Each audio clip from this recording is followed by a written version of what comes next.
To support this podcast, go to positivesarcasm.com/donate. Any amount is appreciated. Once again, positivesarcasm.com/donate.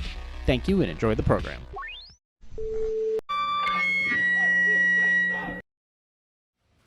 Jay here, positivesarcasm.com, recorded here from the Spare Parts Studio alongside New Hampshire's beautiful sea coast. Like, subscribe, share, donate, positivesarcasm.com/donate. Any amounts appreciated. Sorry, I'm squirming a little bit. I got super tight hamstrings. I'll get right to it. Any questions, concerns, comments, hit me up on my website, positivesarcasm.com. You can also email me directly, positivesarcasm@outlook.com. If you have questions or needs for posing music because you're a fitness competitor getting ready for your show, just go ahead and hit me up at the contact page. You're more than welcome to do so. You can also DM me through Instagram at @positive_sarcasm. So let me get right to it. Also, this podcast is for entertainment purposes only. Seek a licensed physician if you actually need real assistance. But then again, they're expensive and I'm free. So, last time I stepped foot, besides doing boxing for 6 months over at 9 Round, the last time I actually stepped foot in a general purpose gym, an actual just like a fitness gym with like weights and stuff. Oh, God. Probably summer of 2020. Summer of 2020 was the last time I was actually in a physical, full-size gym working out. The rest of it's been done, ad home with, my weights and stuff like that. And I've done pretty well. And then, of course, I joined a run club. And then I did 9 Round for 6 months. And now I'm actually back in one. I just started a few days ago. I finally pulled the trigger on a place that I thought would actually do me good for where I want to, it's going to be perfect for my future commute.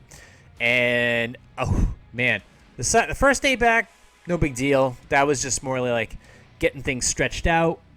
The second day, oh, man, leg work. And I definitely hit some points where I was stiff, absolutely stiff. Hamstrings, nuts, calves, nuts.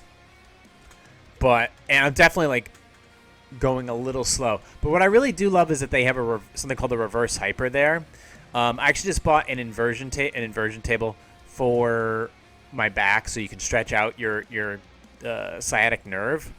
Basically, just like laying upside down for 10 minutes. But in conjunction to having that, I go to the gym and they got a reverse hyper.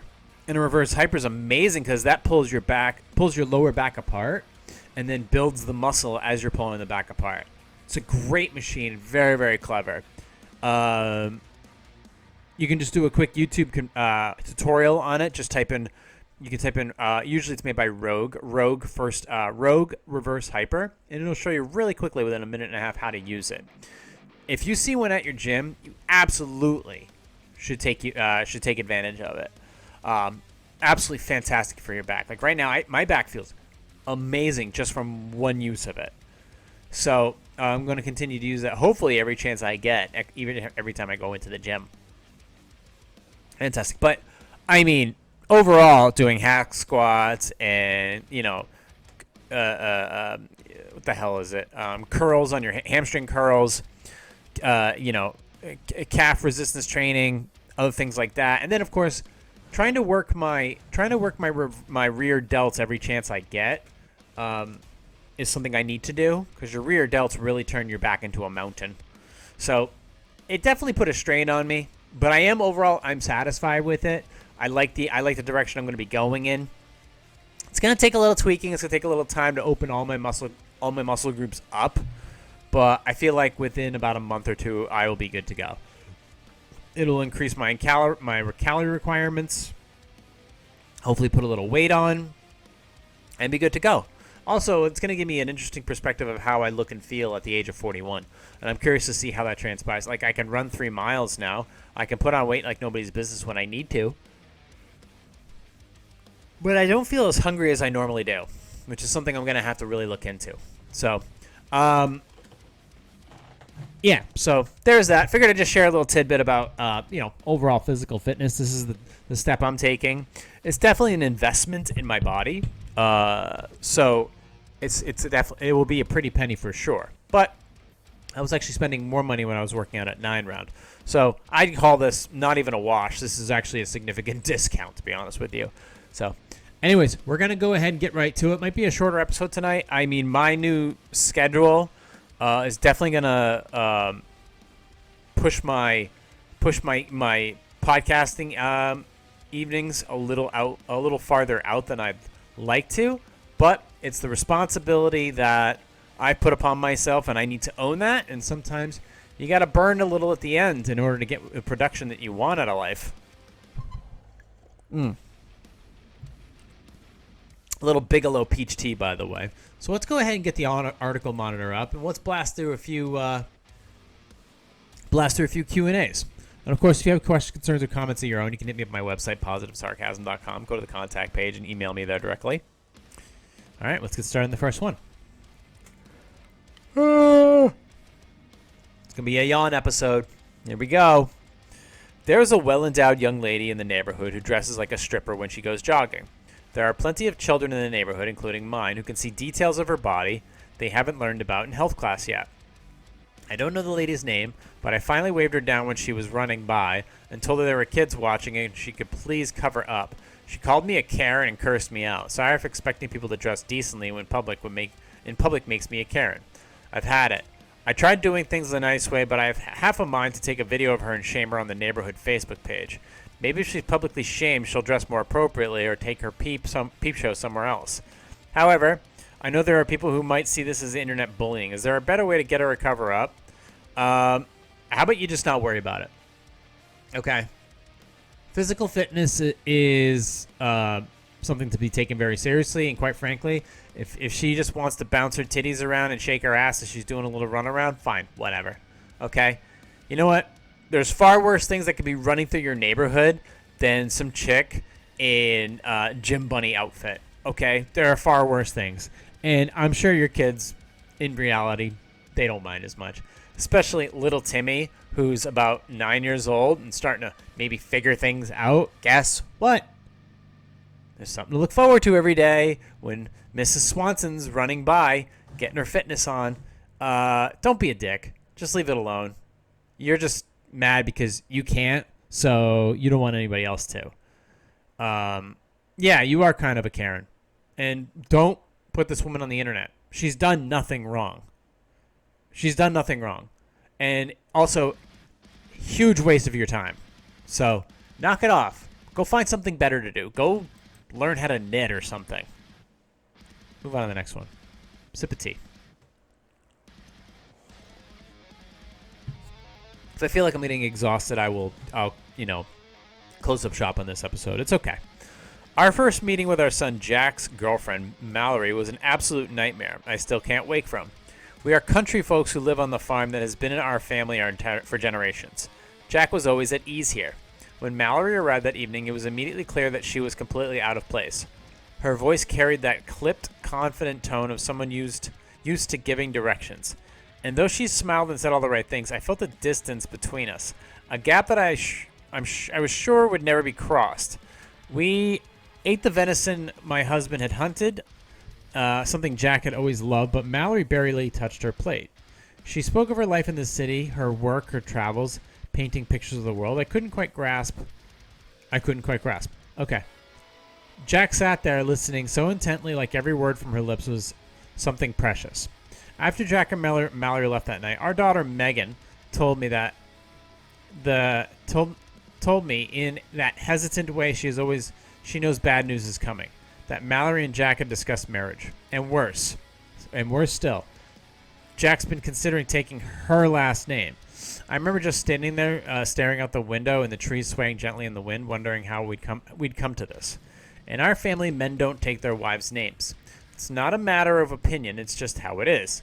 We hold on to what connects us to the past, to people who came before us. It's kind of pride. It's a quiet kind of pride. That sort that doesn't need explaining because it's always been understood. Jack used to understand it too, and there he is. He swept up in Mallory's world, thinking of leaving all that behind like it's nothing. And for what? Anonymity in a cold, dirty, soulless city? I can't wrap my mind around it. I have no idea how to reach him.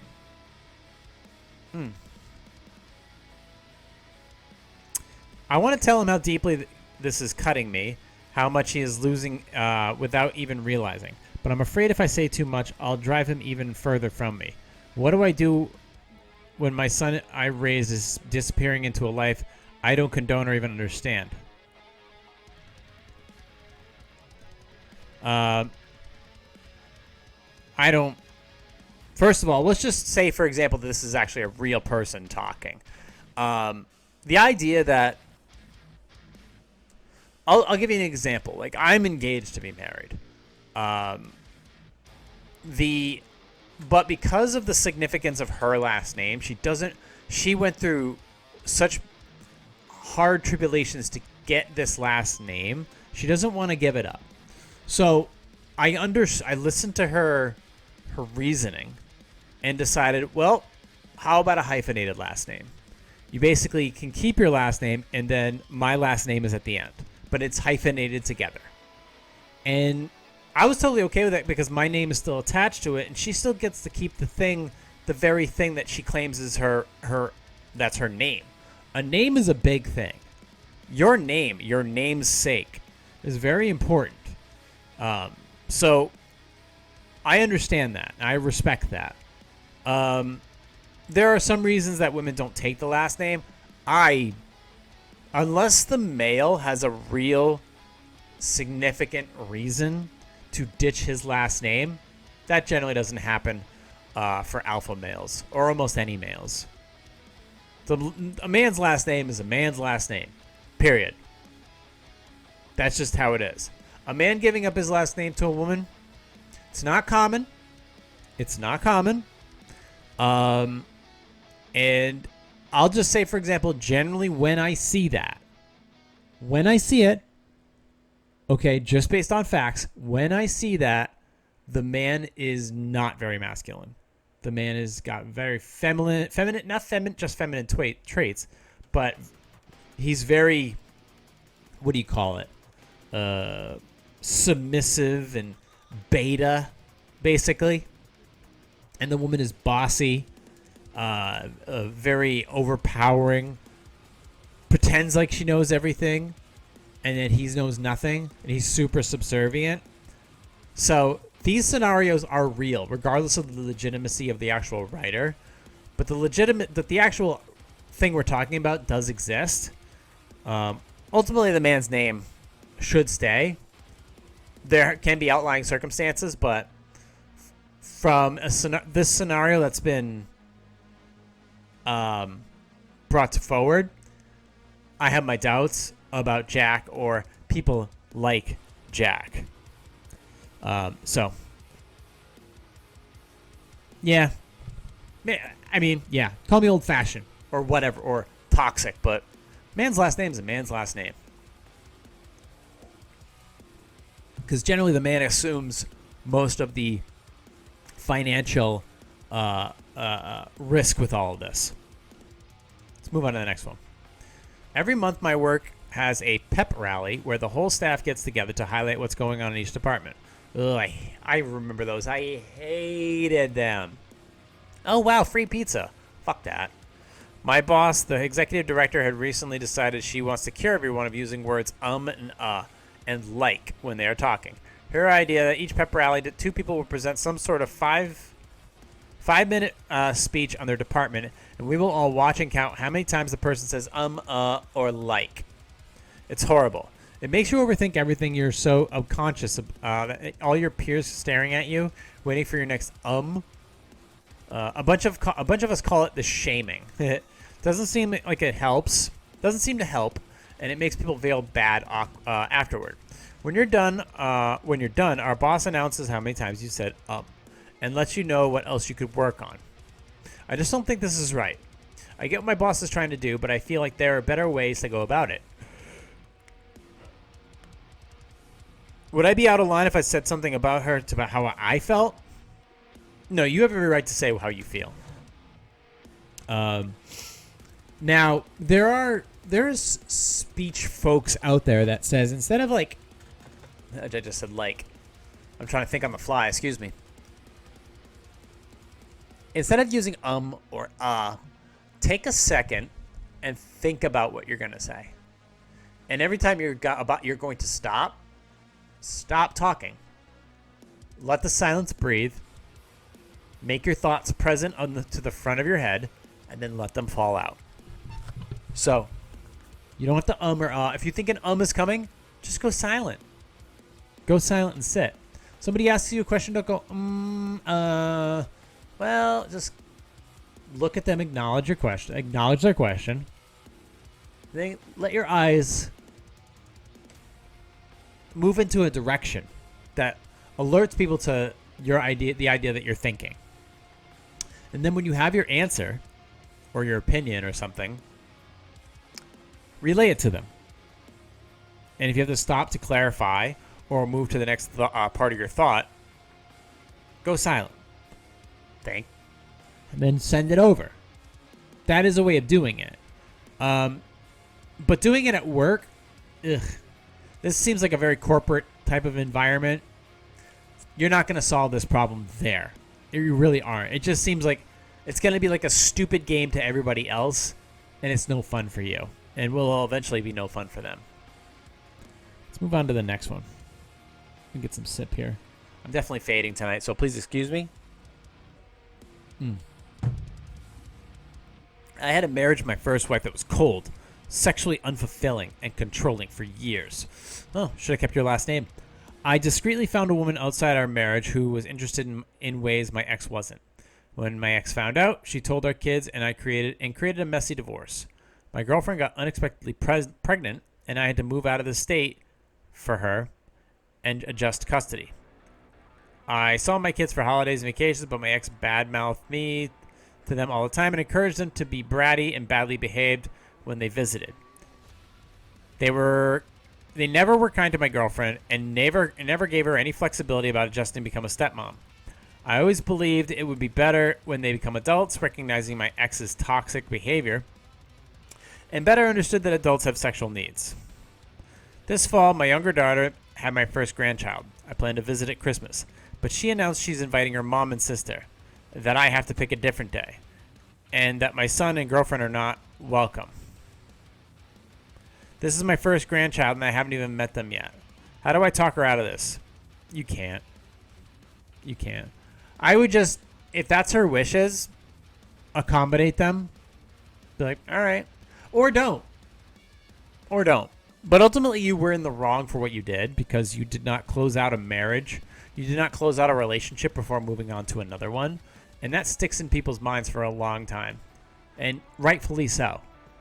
But ultimately, if it's just you, then you bring a gift. And then, you leave when it's appropriate to leave. But ultimately, if she treats you poorly, be like, hey, if I felt like I was going to be treated this poorly, there's no reason you would need to invite me. If you don't want me here, then just don't invite me. And it's okay. You go live your life, and I'll go and do my thing. I mean, I'd love to see you, but ultimately, if you don't want me here, then I will just simply move on with my life. But if you call and need me for something, I'll answer. But that's kind of what you have to do in this scenario. I get that apparently your ex-wife was not a good person, according to you. But you gotta close the door before you open another one. It's courteous. It's a good habit to have. I wouldn't have gone that route. And yeah, it seems like you were just kind of trying to figure out a way to take care of your urges and things like that. But apparently it did work out because your girlfriend, she has a child and you two are still together, which is good.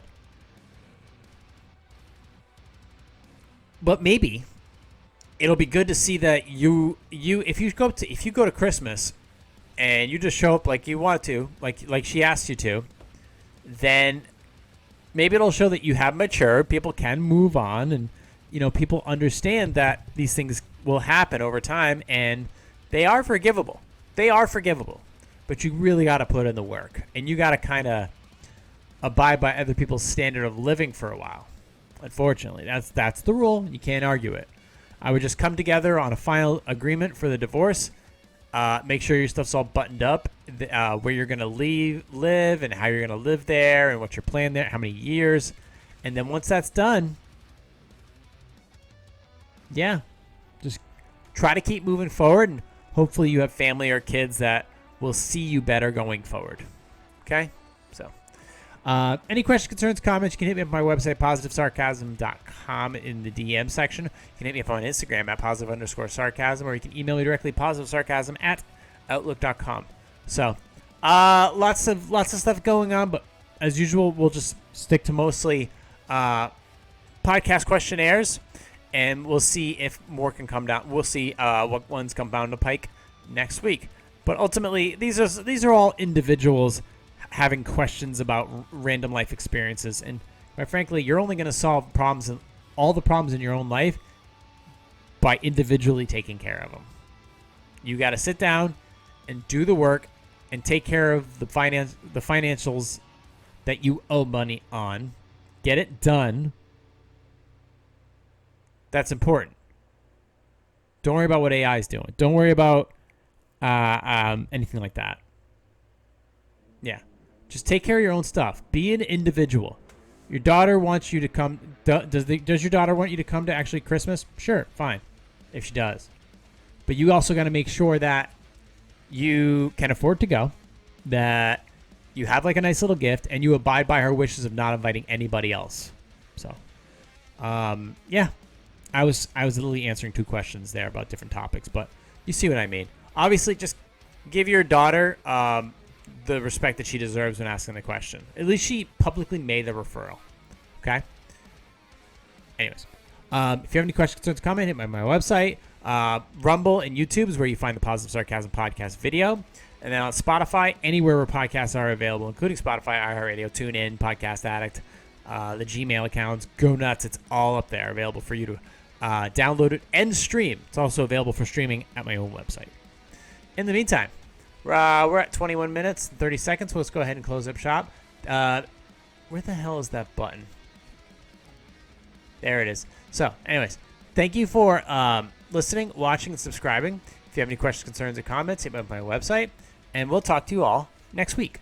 Recorded here from the Spare Parts Studio alongside New Hampshire's beautiful Seacoast for entertainment purposes only. This has been a Positive Sarcasm presentation.